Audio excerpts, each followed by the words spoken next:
An Adventure to the Other Side of the World by Nicolette DiBernardi.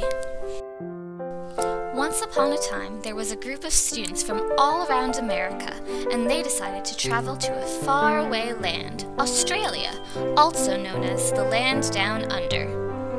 The adventure began in Fiji, where all of the students took a boat to the island of Naviti. There, they stayed in huts, went swimming, and went on a long hike to meet the locals of the island. After 5 days in Fiji, it was time to go to Sydney, which is a very popular city in Australia.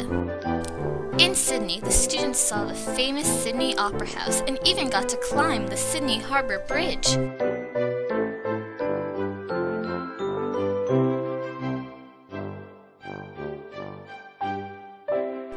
After Sydney, they finally went to where they would be living and going to school for the next few months, in the Gold Coast.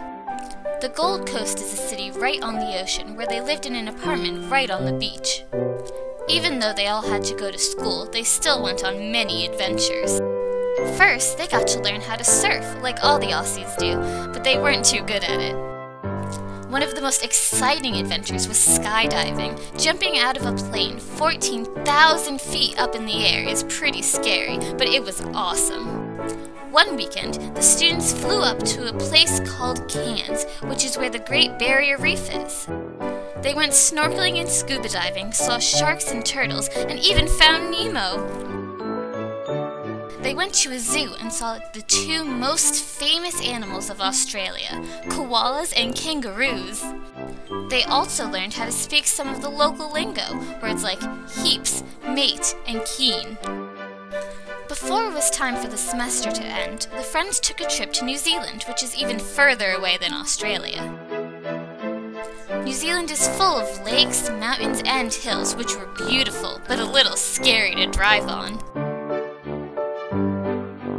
New Zealand is also full of sheep and cows. There are 20 sheep for every one person. After a week of traveling through New Zealand, it was time to go back to the Gold Coast and start packing to go back home to America. It was sad to leave Australia and say goodbye to all their friends, but the students were looking forward to going home and seeing their families.